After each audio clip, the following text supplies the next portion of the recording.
Welcome to the show. My guest tonight, Stafford Arima. Hi, Jeff. Thanks for coming.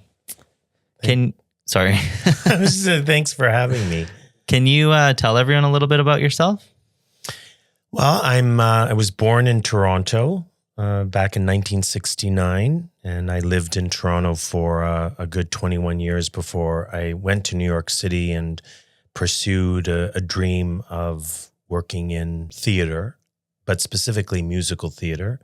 So I was in New York City for 20 years, beginning in 1998. And then I was a little kind of tap on the shoulder and a phone call, and was asked if I'd be interested in the artistic director job at Theatre Calgary in Calgary, and now I've been here for 8 years. I have a lot of questions about all of this, everything you just said. Can you tell me about what originally pulled you into theater when you were younger? I was 11 years old, and my mother took me to Los Angeles on spring break, March break. And I was really excited to go because I wanted to experience Universal Studios and Disneyland and SeaWorld. But my mother, because she was always a lover of the theater, she wanted to go and see this new musical that was at the Shubert Theater called Evita, written by Andrew Lloyd Webber, directed by Harold Prince. And so we went on a matinee to see this Evita at the Shubert Theater.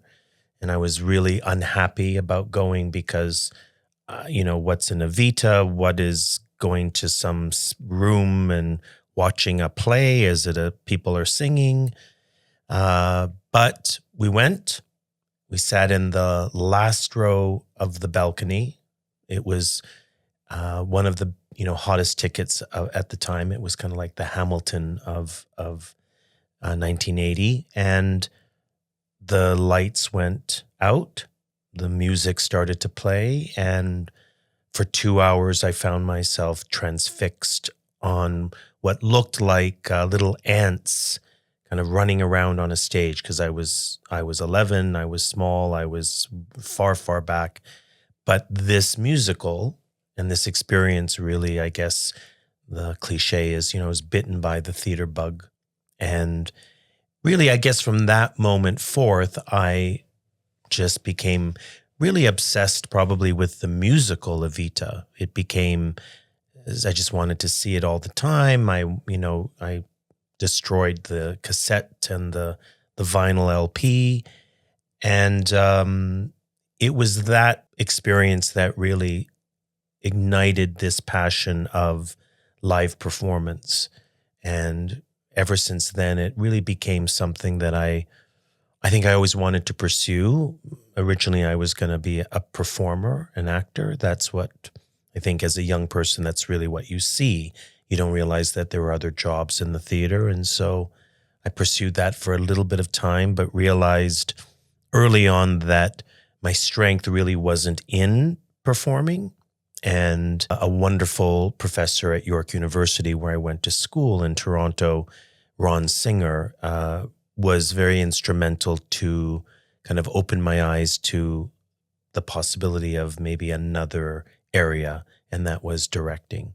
So theater has been, my only passion. When I was very young, I wanted to be a bus driver. I have no idea why, but I wanted to be a bus driver.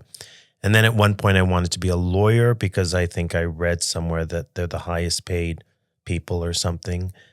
And then it was 1980 Evita that changed my path, and the theater became kind of my church, my family, and my partner. So how did you end up in New York? I was very lucky to be a part of the early 90s in Toronto, where there was a boom of musicals that were populating a majority of the Toronto theaters. And a company run by Garth Drabinsky, who was a kind of an impresario of He created and founded Cineplex Odeon, and then he moved into live performance and entertainment and opened up this company called Live Entertainment. And when I was younger and I was still in school, I saw an advertisement for a receptionist for a large entertainment firm. They didn't say what firm. There was just, it was, in the Toronto Star Classifieds.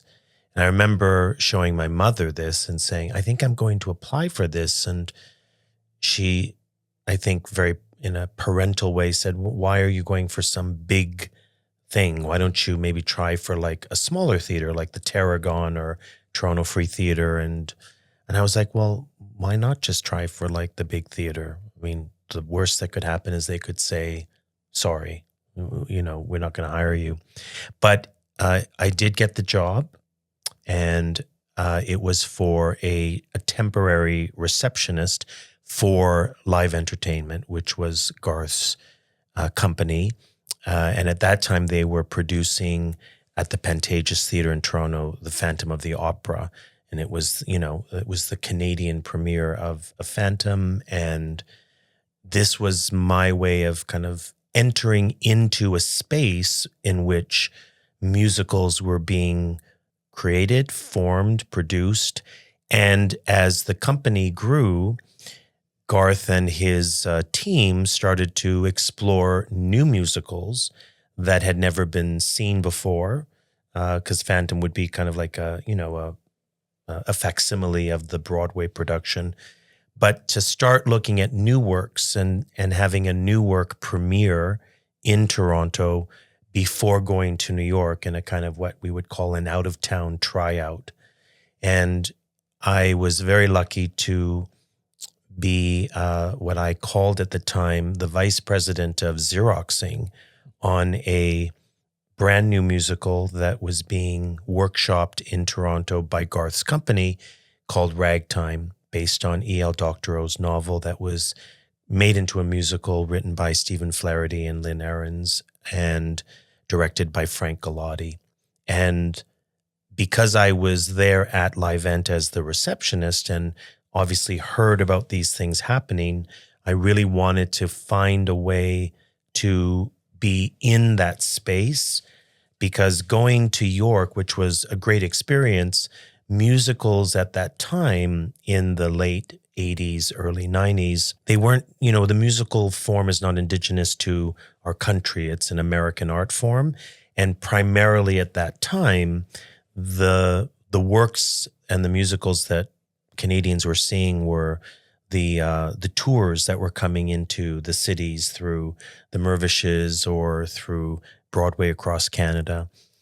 But to actually have a brand new musical in an infantile space, in a space that is probably 3 hours too long, and is this the right way to tell the story? There was no where and no way for me to kind of learn about that at York, or there wasn't like 85 shows that were all being produced in Toronto. So Ragtime became an entrance and a kind of opening for me to just be a part of something brand new. And, as a production assistant, you just want to be in the room. And I was relegated to the photocopier room, where I was basically given, new script pages and given new score pages for all the music. And because it was quite a large cast and creative team, I just pushed 48, go, made sure they were all collated, and then handed those sheets and those script pages back to stage management who distributed it. I always printed out one extra copy. So instead of 48, I did 49, because I wanted to keep one of these copies for myself, and started to kind of put it in a binder and realize, this scene, which used to be 7 pages long, is now 4. What did the librettist, the script, the book writer, who was Terrence McNally, what did he cut? What did he do? And so it was a kind of way to learn without being taught, just by observing and by kind of keeping these pieces of paper. And you'd all of a sudden see a page that was, it used to be a 4-page scene between two characters. And then all of a sudden that scene would be gone and it would be replaced by a song. So now you have two people singing to each other. So it was an incredible way for me to learn about how you take something from page to stage. And the interesting thing about this experience for myself was that I started off as, I say, the director of or vice president of Xeroxing. And then a number of years later, I became the resident director of the show in New York on Broadway, which that role is someone who stays with the show to kind of maintain the artistic integrity of the production. Because the original director, Frank Galati, was off doing other shows and new work. So they needed someone to be there to maintain it and watch the show and give notes and rehearse new people that were going into the show. And then out of that experience, I had an extraordinary gift from the authors, Terrence McNally and Lynn Ahrens and Stephen Flaherty, and they asked if I was available and interested to direct the West End production of Ragtime in the West End at the Piccadilly Theatre. And this was a brand new production.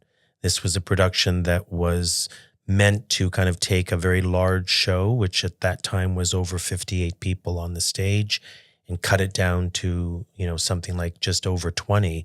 And the producer in the West End was looking for kind of a new production. And these authors were just so beautifully generous and open to ask if it would be something I would love to do.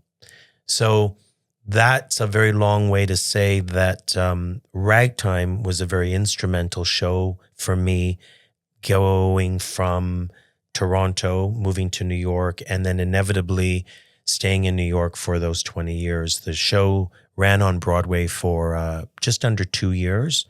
It's currently having its second major revival right now that's playing at Lincoln Center, and I've yet to see it, but it's taking the industry and the audiences by storm because of it's a great musical, and the timing, I think, of the story about what it's all about is, I think, very relevant today. But more importantly, in this story that I'm always love to share is, one never knows that, your first experience with anybody or anything, and that could be in a room with a Xerox machine, that experience can lead you to fulfilling even more greater dreams, which is moving to a city that you've always wanted to live in or work in, directing something out of town. And that all began because I was a Xerox machine person who just sat in a room for 2 weeks pushing 49 over and over again. And so that's where I think in many ways that I've been always thrilled and excited to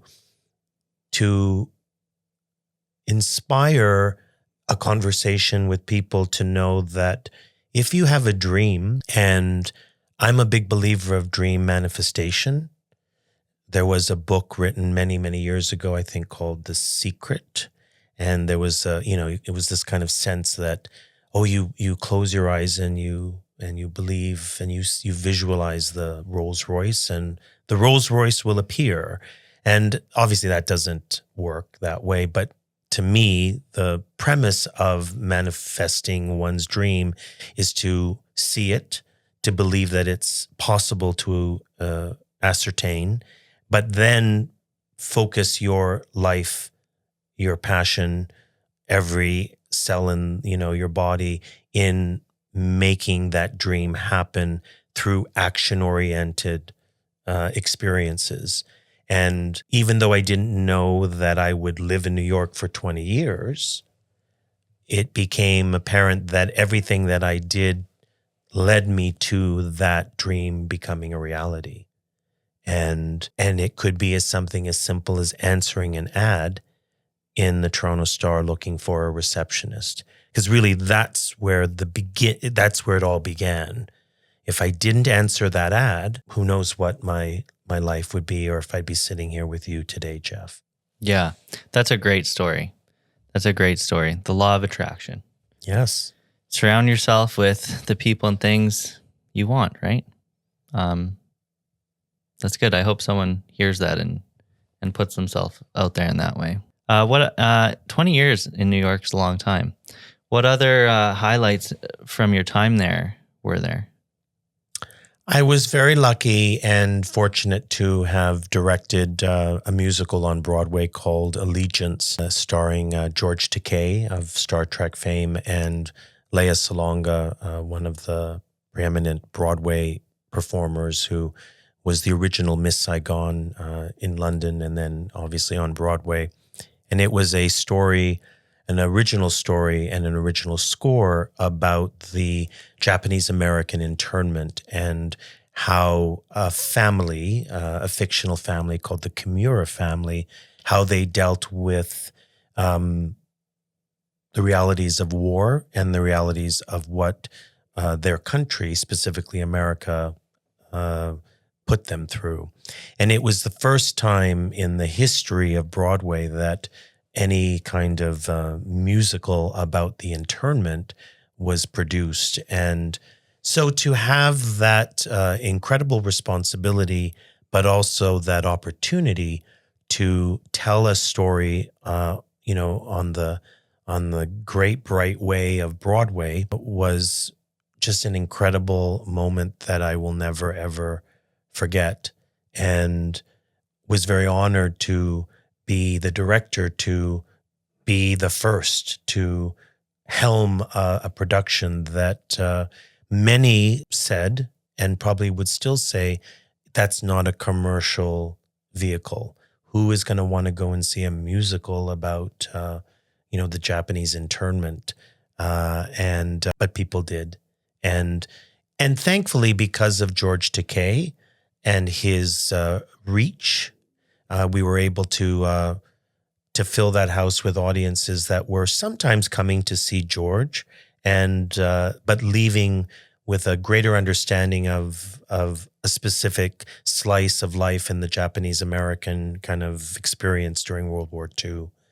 So that's like one of the many experiences that for me made those 20 years. The other day someone was asking me about a show that I directed called Altar Boys, which was one of the very few shows off Broadway to have like a 5-year run off Broadway, national tours, going to Korea, going to Japan, and that was very early on in my career, kind of probably a good 8 years.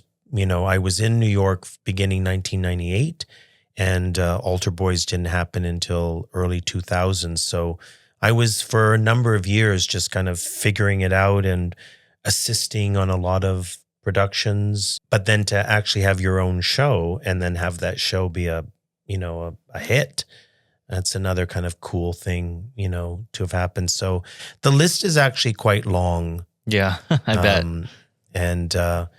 But I have no regrets being there for that time, and still feel very lucky that I have, still a connection to that city and the industry there. So what brought you to Calgary? Did you get recruited to come to Calgary? Yeah, I got a tap on the shoulder, and it was interesting. The recruiter called and said, we got your number from someone, and we were curious to know if you knew anybody who was Canadian, but who has had a lot of kind of international experience.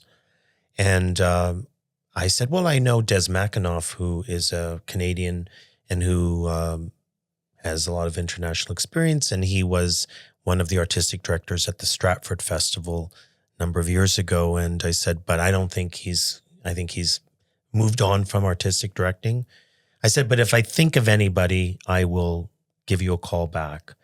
And they said, "Oh, it's just out of curiosity, like, would you be interested in this?"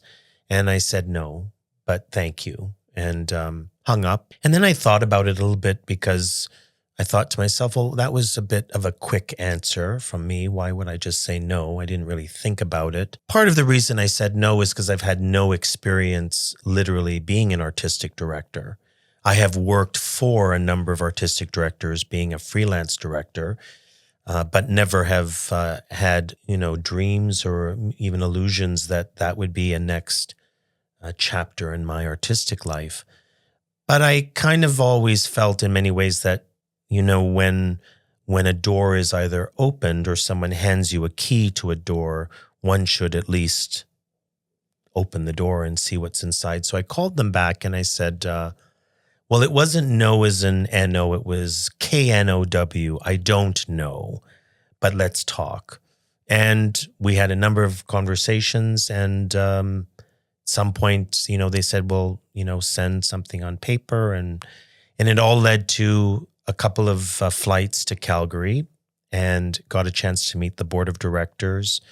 And to be really, frank, I didn't even think that I was very close to getting it, because I didn't have experience. And even though I was asked in the interview about, well, you don't have experience, so why would we hire you? My answers, I think, were very sound and truthful, which is no, but I have 25 plus years working professionally in this industry on an international basis, and I have actually worked for some amazing artistic directors. So it's not that the job is unfamiliar, but I actually thought, oh, this is not going to happen. And I remember getting a call from the recruiter who said, it's now down to you and someone else. And I was like, what? And they were like, yes. And I think he could tell that I was like, I wasn't prepared for that answer, or that kind of that piece of information. And he said, are you serious about taking this job if you're offered? And I kind of was like, yes, but I honestly didn't even think this was going to happen. And so I said, but I think before I answer this honestly to you, I need to rent a car and drive around Calgary, because I literally thought I'm just coming to have a couple of interviews. And so I drove around the city aimlessly, because I don't know the city. And in seeing those mountains and seeing the Rockies in the distance, it was a very instantaneous vibe of, I want to be here. There was, living in the concrete jungle of New York City, you see these majestic architectural towers that have history, and a lot of new buildings that are being erected in New York. But to be part of something that is just part of the earth and have been here for gazillions of years, they really drew me in. And I'm not a hiker, and I'm not it's not like but their presence was pretty fascinating to me. So I called back and said, yes, I will. I am serious. And then I was offered the job, and then started in 2017 on April Fool's Day. Mm-hmm. And now it's been 8+ years. Did you know anything about the Calgary arts community before you came? I didn't know about Theatre Calgary, so I wasn't aware of it. I was twice offered a job here. One was to direct Cats.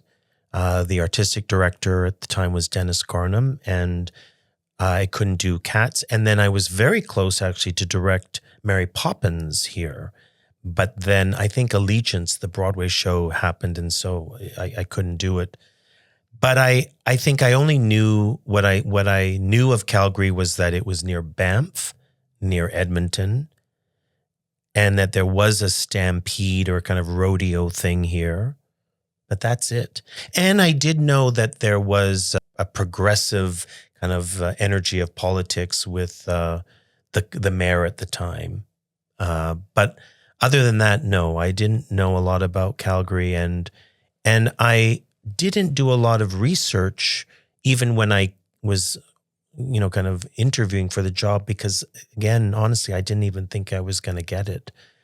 I just remember thinking, oh, this is a nice way to come back to Calgary, and I had relatives or do have relatives in Edmonton, so I thought, oh, then I'll rent a car and drive up to Edmonton and see them. And but now being here 8 years, it's become, I have appreciated so much of getting to know this city and loving the weather. I am just absolutely in love with the weather here. I have never appreciated a kind of humidity-based environment, and Toronto and New York are pretty humidity-based. And the kind of perpetual sunshine that exists here is fantastic. And third, the people.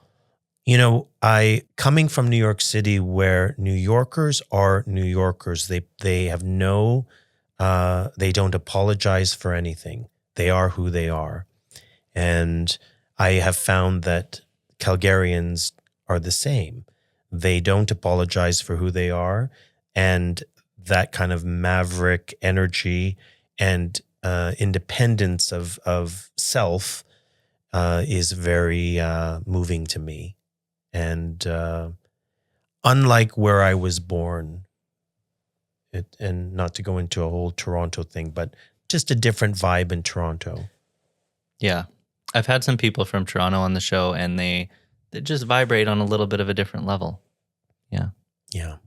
Can you tell me what an artistic director is and how that transition was for you?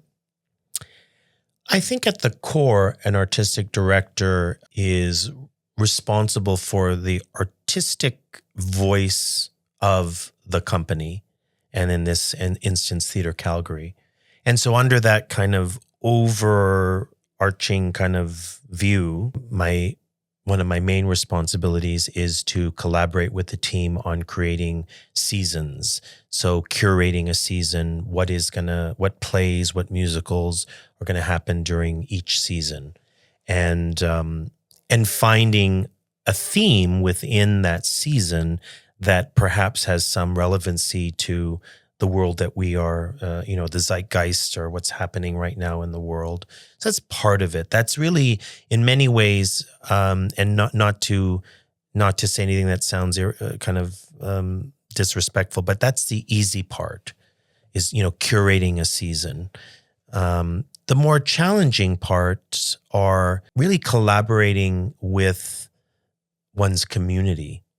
And in Calgary, and as in every city, you have an artistic community, and then you have a kind of more general community, and you have a New Canadians community, and you have a community of subscribers that have been with the company for a number of decades.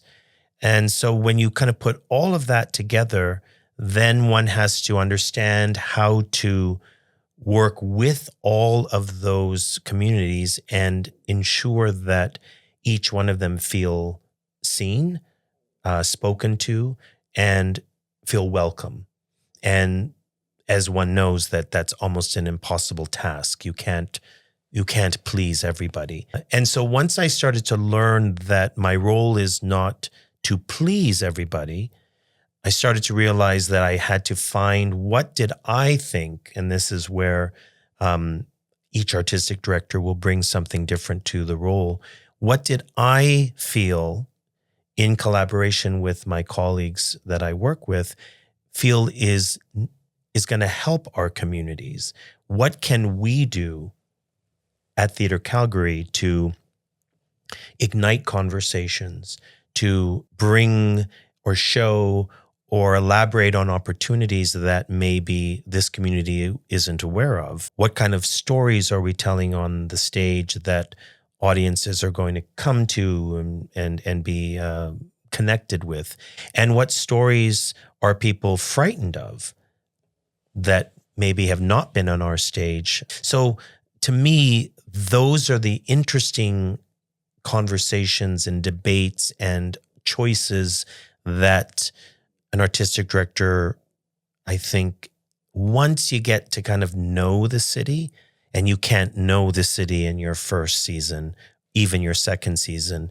And by the time I started to feel in many ways that I was understanding this community, 2020 happened, and it imploded everything that I thought I knew, or even what the industry thought it knew about audiences. And so what's been kind of a blessing is that 2020 and that pandemic allowed us all to kind of start kind of from kind of fresh, like the slate had been cleaned and we could start over again because we were all together. We all experienced something mammoth, not just in Calgary or in Alberta, but in the world. And so how do we rebuild those relationships? And if not rebuild, but how do we start over again? And that's been incredibly satisfying to work with a team at Theatre Calgary in reevaluating the community that we now live with and in. And what does that community want? What does it not know that it needs? And how can we be part of that that tonic, that salve, that balm, that lesson? When you start a new production, what's the first thing you look for? Is it the story, tone, cast, theme? Where does that start? I think it always starts with the story. What is the story? How is it being told? Whether it's a cast of a one-person show like Made in Italy, something we have done a couple of times, or it's a cast of 25 in A Christmas Carol. But for me, the story is front and center. And from that, you build upon a season where you realize, okay, I might pick 7 shows that all have casts of 30. That's just not we can't afford to do casts of 30 for every show.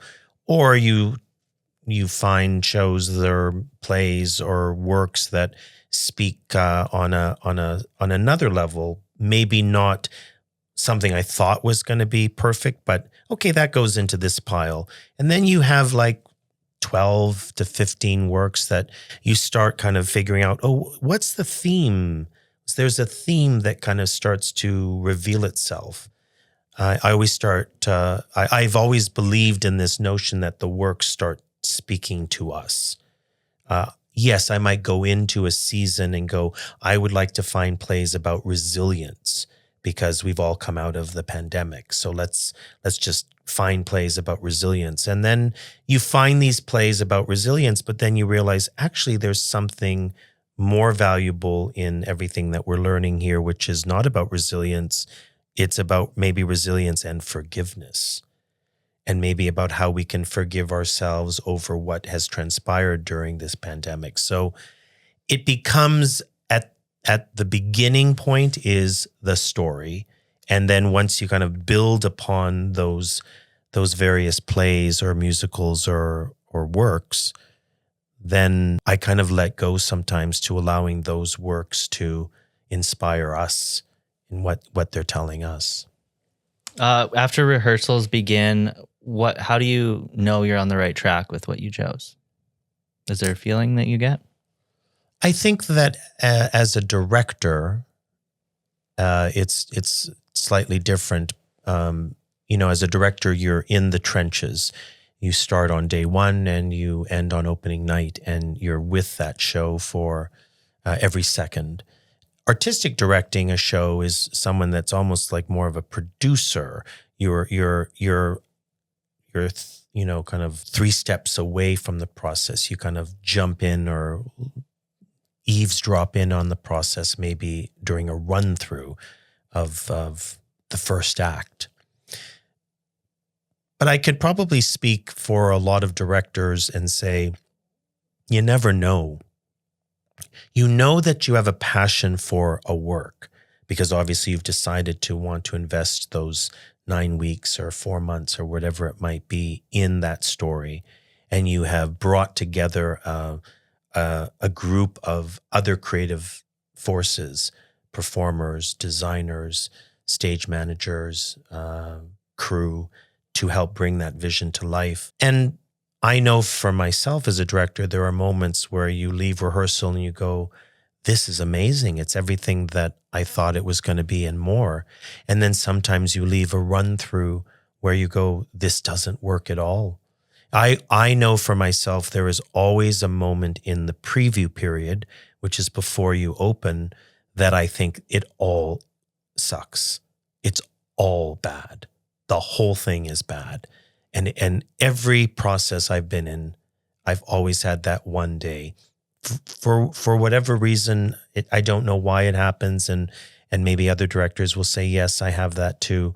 But the goal always for me is to ensure that if we're staying true to the storytelling, if we're staying true to the vision of what the piece needs to tell, then on some level I have to let go if Jeff doesn't like that play. But maybe Jeff's grandmother loved it. And maybe, some friend of yours said, I'm going to see that play 18 times. And your other friend said, I left it intermission.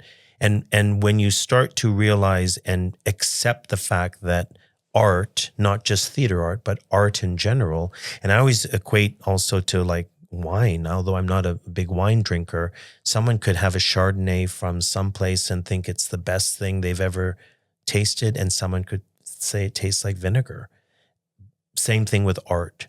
So one has to believe in it, and then one has to at some point let go of it and allow that piece to live and breathe as it does on a stage, and know that there will be people who will love it and people who won't. And sometimes as a director, and as I mentioned earlier about resident directing, one has to, if it's a long-running show, come back and tweak it a little bit. Just this is getting a little too bloated. The pauses are getting longer, or it's rushing. They're rushing the dialogue because they just want to get home now. So everything's getting rushed. So yes, it's because it's alive. One needs to always kind of tweak it and massage it. But I think that if there was any formula, then every show that anybody directed would be either a hit or it would be perfect. And we know that art is imperfect, and that's what makes it so, I think, delicious. How often do you direct now? I direct less frequently, obviously, than I did when I was a freelancer, because as a freelancer, the directing is how you pay your rent.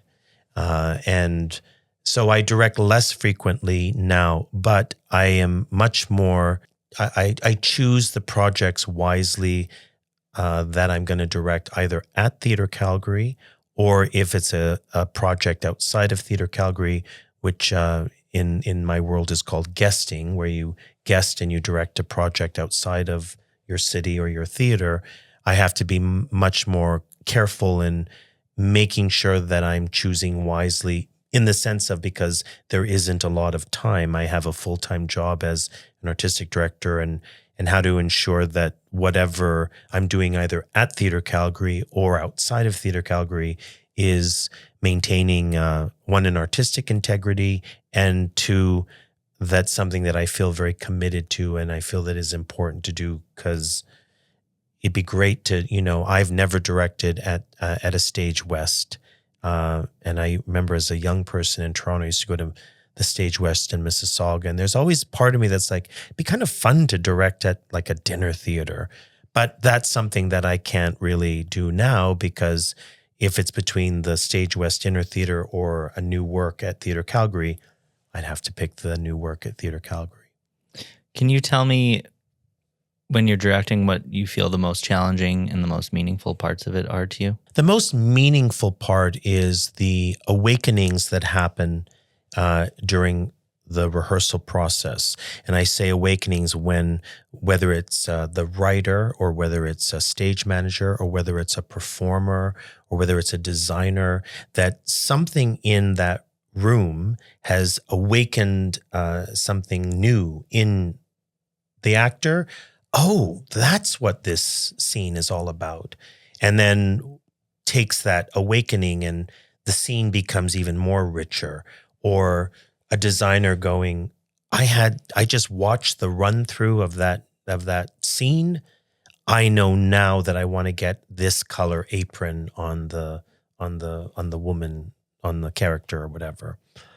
For me, I think that the most challenging part is navigating a group of artists who are coming into a process filled with a tremendous amount of talent, a tremendous amount of fear, a tremendous amount of passion, and a tremendous amount of insecurity. And so when you have those four very opposing and conflicting energies in one person, and maybe someone only has three of them, but everyone has at least one of them, that's where it can be a challenging minefield of how each one of those individuals, and it's not just the performers, it's designers, it's assistants, it's stage managers, how one has to, and I think, find the right way to communicate with each performer, artist, individual in the room. I remember directing a performer who really understood. One day I was using a food analogy, and I said, it's almost kind of like imagining that like you put your hand into like a real juicy watermelon. And she lit up. She was like, I get it now. And then I thought, oh, okay, maybe I'll just use some more of these food analogies. And then I did one to another performer, and they were like, I don't know what the hell you're talking about. What do you mean? And so having an understanding that if you want to get the best out of everybody, yes, on some level, my style of directing is my style, but in understanding and learning that if I want to maybe get a little bit more out of someone, how can I lean into a communication value that works for them? And so that's hard to do because it's different for everybody and it changes daily. Today, you could come in very insecure about something. You just got a call from your agent and you didn't get the part on Netflix. And so all of a sudden you think, oh, I'm not good. And then you enter into that room feeling that. But then the next day you get the call and someone says, oh, actually, we made a mistake. You do get the part. And all of a sudden now they're a different energy. So it's navigating that is challenging. And but it's incredibly rewarding when you do have that moment when you say, it's like your hand in the watermelon and you can see that awakening burst open. And but it's all fun and games. And at the end of the day, what we always say is we're just putting on a play. And that doesn't mean it's not important. And it doesn't mean that I don't value its need in the community that we live in and in the world. But at some point we're just putting on a play. And I think I can speak for myself as a theater person. We can get dramatic and things can get kind of way out of hand based on one thing. And we have to remind ourselves sometimes that we're just putting on a play. I'm going to take a quick break. And when we come back, we're going to talk about A Christmas Carol. We'll be back.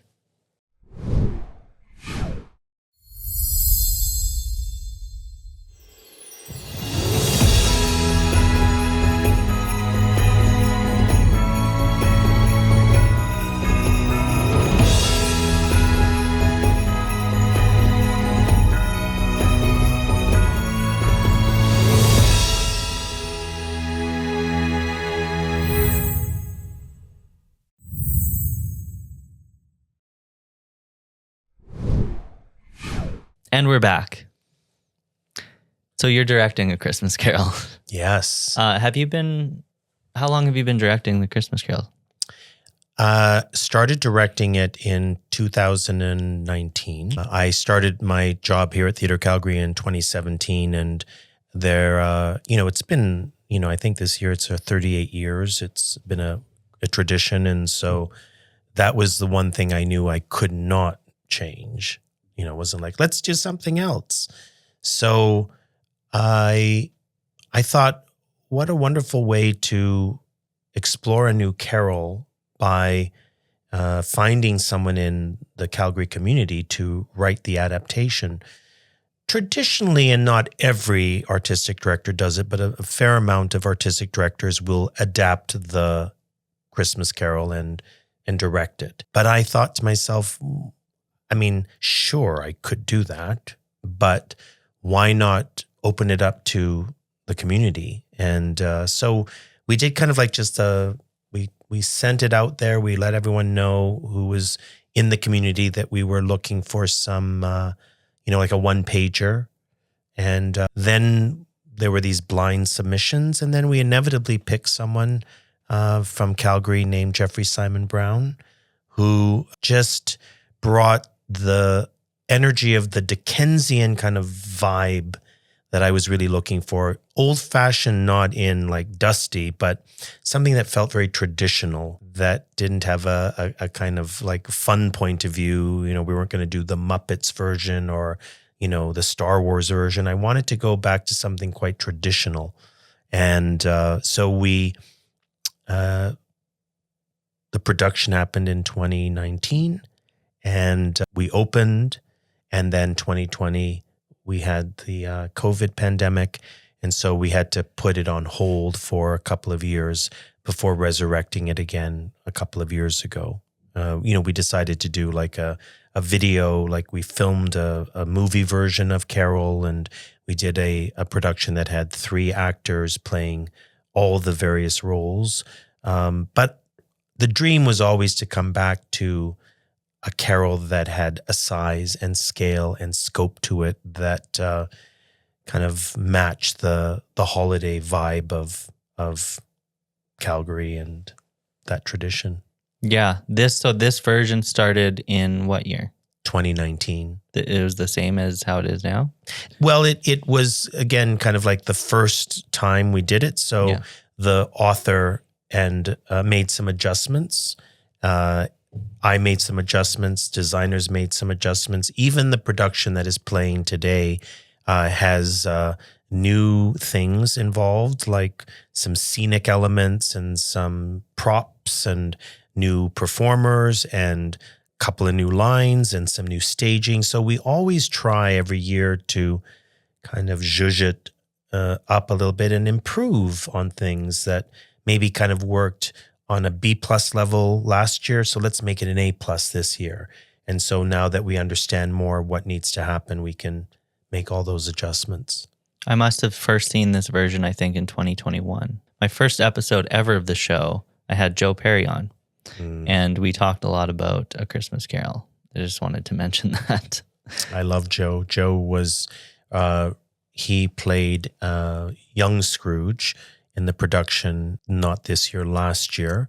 And I just recently directed him in a play called Forgiveness at the Stratford Festival, which is a play that we did at Theatre Calgary a number of years ago. And but an incredible artist, and his brother, Stafford Perry. So obviously Stafford and I share a first name, and that was a very cool moment, because it's very rare to find another Stafford, but also another Stafford in the theater business. So it was really important for me and Stafford to meet when I got here. I don't think I've ever met him. I've seen him a lot. I saw him in a Streetcar and several things all the time. Yeah. So for Christmas Carol, what's the most challenging part of directing a show that people already know so well? I think in any type of work, and specifically A Christmas Carol, you want to continue to surprise the audience. And because, as you said, they know the outcome. And especially if they've come every year, they know that unless it's a real dramatic change, there's a transformation that happens with Ebenezer from the beginning to the end. So it becomes important to, as you're going down each of these plot points and story points and meeting the ghosts of, the past, the present, and the future, that you're always finding ways to, invigorate an audience's experience and go, oh, wow, that's different, or wow, that was unexpected, or that took a little bit of a different turn, even though we're still going down the same narrative path. So it's really about surprising the audience, and that really stays true to any work in general. But for A Christmas Carol, it's doubly important because it is a well-known story, and we presume that most audience members know what's coming next. Mm-hmm. Is there a moment after all the years that still lands with people no matter what? There is a moment, but I'm probably not going to give it away because it might be a spoiler for the audience. But there are a couple of moments that I think are so iconic that even though even audiences have probably experienced it previously, there's this anticipation of, oh, I can't wait for this. And when they experience it, it still gets that same amazing response. And even doubly so when, because generations start coming, you start seeing like kind of grandchildren coming and, or first timers that are, they're bringing someone and then you hear their response. It's even more exciting. This year was the first time that I saw a roaring applause for the ghosts every time they appeared. So that was fun. My favorite moment is the big dance number. I don't know if that was that what you were talking about? No. Okay. So you didn't, no spoilers. But the big dance number was, again, I love musicals, and I felt that it would be really kind of fun to have a very traditional Broadway style musical number in the show.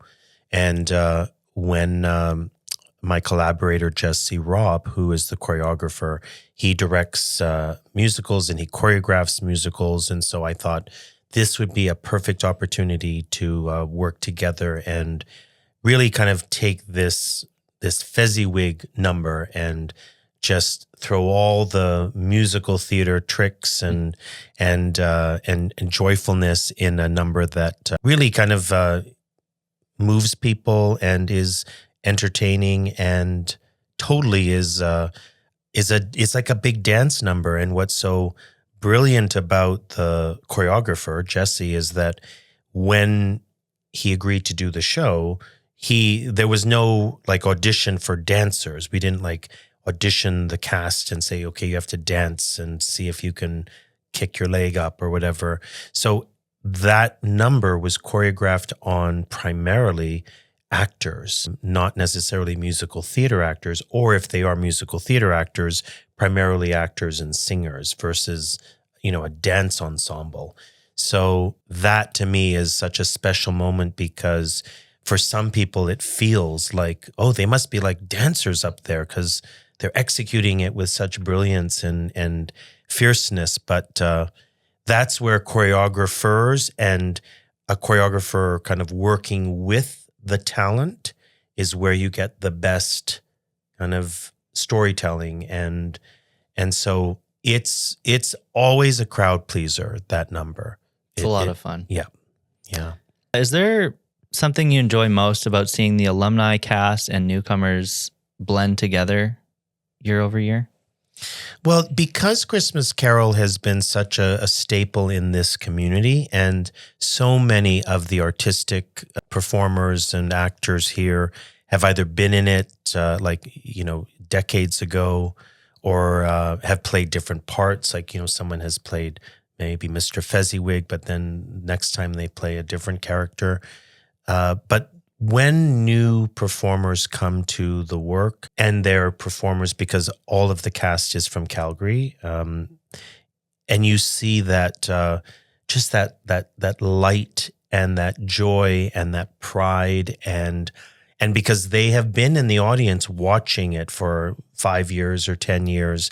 And then when you see what happens between the alumni and new people and not that the new people have to do what the alumni want and not that the alumni have to change just because there's a new person, you just get this melding of energy, and it actually just creates something naturally new because you have new people, and you have alumni. And so that is such a fun moment to see how a scene can have a completely different energy to it. It's still the scene, it still does what it needs to do, but because you add something new to it, it becomes like a new dance, and the partners are slightly different when they're dancing, but they still inevitably create something kind of fantastic. How does Christmas Carol feel different than all the other productions throughout the year? I think because of the size of Carol, it's a big show. We have a very large cast. There's, hundreds of costumes. There's scenery that moves. It's called, automated scenery. We have this, like 400-foot or whatever it is, LED wall that has a lot of animations and projections. It feels like a big Broadway show. And so that kind of expense, or the resources that go into that kind of creation, as I said earlier, you can't do that for every single show. So I think people look forward to coming to A Christmas Carol and feeling the extravagance of the theater and the extravagance of seeing something that just feels like a real, like kind of full meal with all of the trimmings, not just like a great salad that has, a couple of little pieces of vegetables. This is a big meal. Yeah. How have you seen the audiences change over the years? Maybe even since COVID, have you seen people interacting or engaging differently with live theater? I would say that because we have at Theatre Calgary made very clear choices in how we are now reaching out to our community, and because that community has changed, it's altered because of COVID, but also because new people are moving to the city. So the evolution of the audience is really is growing and evolving in ways that are pretty exciting for us. We had a campaign recently called Theatre for All, which was to extend to everyone in Calgary, or anyone that comes to Theatre Calgary shows, an opportunity to make theatre way more accessible. And we have found in some recent findings that like 60% of our patrons are new customers who have never been to the theater ever. And so that, I think, is a sign for us to know that we're, one, doing something right. Number two, there is still a desire and a hunger for live theater. And three, that specifically with A Christmas Carol, I mean, the tickets are, they're selling more than they did even last year. And I think that's because there are people who are coming back to the theater, not because it was a tradition, but maybe they've never been to the theater here. They just moved here. They've heard about A Christmas Carol, and the price is right, and the vibe around town and the word of mouth is great. Let's go and see it. Let's experience it. And so we are continuing to evolve our audiences, grow them, and Christmas Carol becomes a great example of especially seeing people who are bringing not just their children, but now their grandchildren, because it becomes a generational audience that you sometimes see 3 generations sitting in the row. And that's pretty special. For someone who hasn't been to a play in a long time, what would you want them to understand about the experience today? What makes theater so special is because, and it's kind of obvious, it's live. It's alive, it's living, and you will never experience that art ever, ever, ever again. So when you go and see in a performance, yes, you're going to see the Phantom of the Opera, and it starts with this downbeat of music and it ends with the curtain call. But the reality is that because you have a whole group of people who are like living, breathing people, you will never see the same show twice, and you're actually experiencing something that is living. And you don't get that with a TikTok video, which again, I love. And you don't get that with going to a movie. again, which I love. So the living live experience is something that, as technology pushes us further away from connection with people, I think that what happens is that, yes, we can always know that we can watch a movie or watch a concert or hear something on our phones or on our desks and watch it on our screens. But to actually go to a space with other people, which is why I think concerts will never die, which is why people want to go, even if they are 400,000 feet away, and Taylor Swift is just a little ant, but you see her on the big Jumbotron. There is something about coming together with people. And concerts are one thing and stories are another. We have grown up with stories all of our lives, and even go back to the days of campfire where we sit around and someone tells a ghost story, and so being part of that is what makes theater, I think, something that will never ever go away, because that immediate experience is not found anywhere else in a movie or in an art museum. So that's why I have faith that this art form will be here for many years. Decades. I love it. That was great. When you look back over the years, how do you think your own relationship with storytelling has changed and evolved? I think as one matures and one grows and evolves, and that there is a responsibility that artists have to the stories that they tell, or the stories that they write or direct or participate in, that have the capacity to make a change in humanity on some level. So that doesn't mean that work has to be, quote, important, unquote. It means that to understand that everything that I do or that I put on a stage has the capacity to in some ways make a difference, transform, or have some metamorphosis occur in an audience's life and their existence. And it might not be all 700 people at the Max Bell Theater. It might only be one person. But if that one person is moved and touched and inspired by something that they've seen, then I feel then I've done my job as a director, and I've done my job as an artistic director. So that doesn't mean one can't do something that is pure entertainment, because sometimes one needs to have something that is pure escapism. You can look at the headlines today and just be so overwhelmed by what you're reading that to go to the theater and just for 2 hours laugh, that is as important as a piece like A Christmas Carol, which is about the possibility of change in a human being. And so that responsibility becomes something that I've been more aware of probably in the last 20 years of my work. What impact do you hope your work leaves on Calgary's art scene? My hope is that artists will remember the opportunities of expanding their artistic muscles.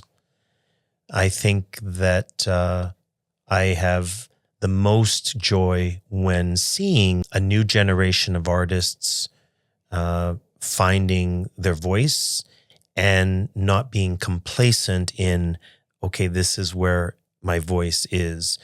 And I'm a big believer in just expanding what you think your limit is. And if you think, well, maybe I can be at Storybook Theater, or maybe I can be at Lunchbox, or maybe I can be at the Theater Calgary space, where else do you think possibly you could work?